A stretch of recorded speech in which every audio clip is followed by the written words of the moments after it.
Só tem que entender, né, é que a gente quer entender o universo, né, o universo que a gente vive, e esse universo ele nasceu de alguma maneira e está evoluindo de alguma maneira, né? E o que ajuda, né, o que vamos dizer assim, o que guia a evolução do universo são as galáxias, né? A maneira como elas interagem e tudo. E o que guia como essas galáxias vão evoluir, se vai ter planeta. Você aí que fica me falando que não, tá cheio de vida no universo, porque tem trilhões de galáxias, mas tem boa parte desses trilhões que são blazares e que não vai ter, entendeu? Por quê? Porque o que está dentro, no centro da galáxia, né, os buracos negros aí que a gente está falando, eles controlam, né, a vida dessas galáxias, né? Com certeza, né? Sim. Isso aí o pessoal já meio que já chegou nessa conclusão, né? Que de alguma maneira controla. Como é que é preciso saber, né?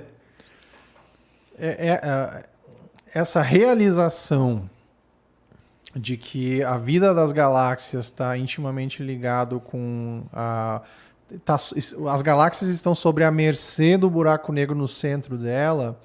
Isso é uma realização que aconteceu mais ou menos 15 a 20 anos atrás. Foi resultado de observações astronômicas, isso aí. Então, e foi uma surpresa brutal para a comunidade, tá? Daí, assim, colocando dessa maneira, a vida da galáxia está à mercê do buraco negro que está no seu coração. É um pouquinho difícil, talvez, de conceitualizar isso aí, né? Um pouco abstrato até, né? Mas a gente pode usar uma imagem para tentar tornar a surpresa que isso foi na época para os astrônomos, tá?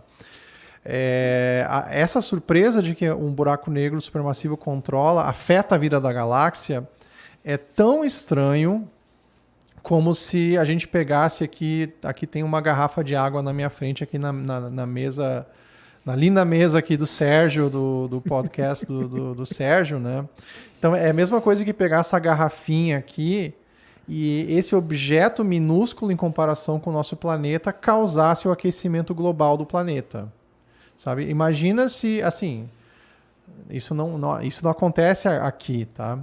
Mas imagina se num outro universo, numa outra realidade, se descobrisse que tem um dispositivo do tamanho de uma bola de futebol capaz de causar o aquecimento global, mudanças climáticas no planeta inteiro, tá? Seria uma coisa surreal, né? Talvez em alguma história de ficção científica já tenham pensado nisso, né? Mas é algo...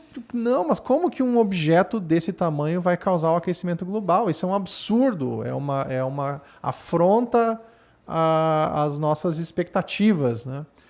Pois bem, um buraco negro supermassivo mudar as propriedades de uma galáxia esse exemplo estúpido, absurdo que eu falei, transplantado para um contexto astronômico.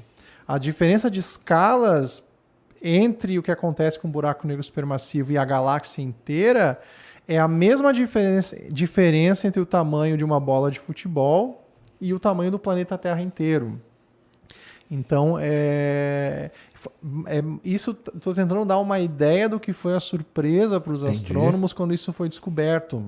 Que tinha não se esperava, impacto, né? Ninguém se observou as evidências da galáxia ter as suas propriedades, o buraco negro fazendo bullying nas estrelas, fazendo bullying na galáxia, reduzindo a quantidade de estrelas que nasciam na galáxia, tá? Evidências do buraco negro aquecer o gás da galáxia, tá? Aumentar a temperatura de forma considerável.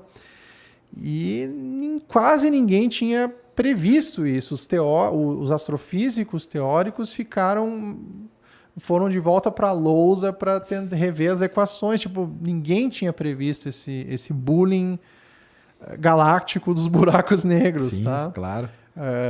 Então isso foi uma das grandes mudanças de paradigma na astronomia de buracos negros das últimas 2 ou 3 décadas. Essa realização, esse bullying galáctico aí dos buracos negros. Para o pessoal entender, para formar estrela, esse gás aí tudo tem que estar numa certa temperatura, né? Sim. Fria, né? Vamos dizer assim, de maneira geral. E quando esse jato passa, ele aquece esse gás e aí acabou, que você não forma estrela. não forma planeta e não forma o ET aí, ó, que você fica zoando para mim que tá cheio por aí. Eu tô brincando com vocês, viu? Mas o lance, por exemplo, né, se o Sagitário, a estrela, tivesse um jato desses, quem talvez, né, não tivesse Sol, talvez não tivesse, né, nós não tivéssemos aqui, né, vamos dizer assim, né? Se houvesse um blazar aqui na nossa galáxia, nós provavelmente não estaríamos aqui, nós estaríamos no caminho do jato relativístico, e seria o equivalente a uma brutal tempestade, como fala assim, tempo espacial, clima espacial, né? Que são as tempestades solares, essas ejeções que acontecem no Sol e que podem fritar os satélites aqui no planeta. O jato de um blazar passando por aqui é você pegar uma tempestade solar severa e elevar isso a uma potência absurda por um fator de trilhões e trilhões e trilhões. Iria destruir a atmosfera do planeta, iria impedir... Provavelmente teria impedido que o Sol se formasse. Sim. Porque o jato iria, como você falou, ele iria esquentar a nuvem de gás que viraria uma protoestrela e depois viraria o Sol. Então iria abortar o nascimento do Sol, esse jato, se tivesse um blazar na nossa galáxia. Então nós não estaríamos aqui provavelmente gravando esse podcast. Exatamente, é isso mesmo. Se houvesse um blazar na Via Láctea. Por isso que é importante estudar, porque isso está... Não, isso aí, pessoal, tá intimamente ligado como que o universo vai evoluindo, né? Sim. Porque é isso que quantidade de blazar que tem e tudo, né? Inclusive, Sérgio, tem astrofísicos que calculam e tentam quantificar o risco à vida numa escala cósmica oferecida pelos buracos negros, tá? Tem uns artigos bem interessantes que eles calculam. Eu não vi artigos especificamente sobre blazares, mas tem artigos dos GRBs, dos surtos de raio gama, que seriam uma possível solução para o paradoxo de Fermi, trazendo uma outra coisa. Que é o paradoxo de Fermi é uma ideia que, se você fizer várias estimativas, é uma surpresa porque que nós não fomos já visitados por extraterrestres, por que a nossa galáxia não está pululando de vida, por que não tem vida em todos os cantos da galáxia, por que nós não tem vida, nós não vimos vida até agora com esses 14 bilhões de anos de existência do universo. Seria tempo suficiente para uma espécie inteligente colonizar a galáxia. Por que não aparece ninguém? Por que não aparece ninguém? O que está acontecendo? Por que esse desesperador silêncio cósmico, né? E uma das ideias que foi explorada é que estrelas, ao morrerem e produzirem buracos negros, produzem um jato num surto de raios gama, e esses jatos poderiam abortar a vida em sistemas planetários antes da vida chegar num estágio suficiente de desenvolvimento tecnológico. Então, seria uma maneira dos jatos dos buracos negros causarem extinções em massa em nível cósmico. Então, isso tem artigos, tem gente que está estudando isso aí como os gamma ray bursts, os surtos de raios gama, como uma possível solução para o paradoxo de Fermi.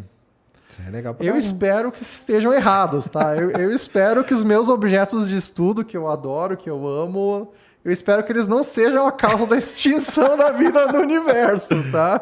Mas eu espero mesmo. Porque esses jatos aí dos blazares e dos GRBs também, né? São violentos mesmo, né? Sim.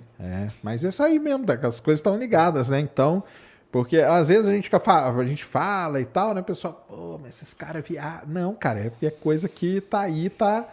Senão não teria tanto, né? Consórcio, trabalhos, estudos.